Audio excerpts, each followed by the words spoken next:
Aloha, ladies and gentlemen. It's your friend Brandon here at DripWorks again. In today's video, I'm going to be talking to you about chard.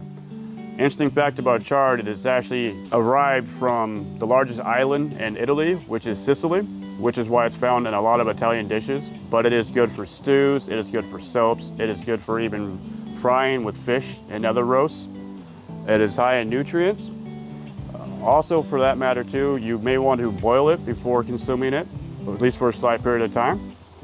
It has an issue with growing with plants of its own species since they like to absorb nutrients a lot from the soil. That'll be plants like cabbages, beets, and say spinach. You don't really want to grow them around, they don't tolerate each other very well. Good plants to grow them with would be onions and plants like beans, or just regular flowers in your flower bed.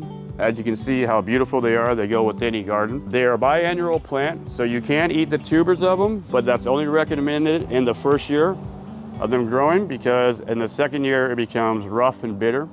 This is one prepared for you, as you see the tuber is.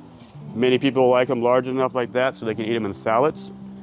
Here in our garden here at DripWorks, we'd like to show you that this is one of the types we're growing, is the rainbow chard. And the one that I showed you here is known as the Swiss chard.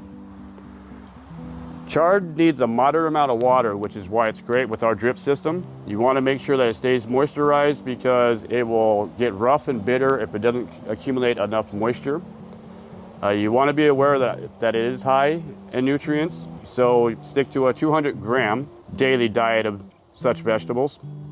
It's also very good for anybody on a diet plan as a substitute. It's very high in nutrients. You need to be cautious with not over-fertilizing it unless you are growing it in poor soil. Chard is also very abundant. It grows very well. Besides its beauty, the most useful part of chard is its leaves. That's where you're going to consume the most. In the first season of growing, the tuber of the plant is edible too. You just want to pull that and eat that, consume that in the first year of growing. If you have it growing the next year, it's going to be rough and bitter. Chard can be grown 3 times a year or harvested 3 times a year. You want to do that in early spring. You want to do that in midsummer, so at the same time that you're harvesting your spinach.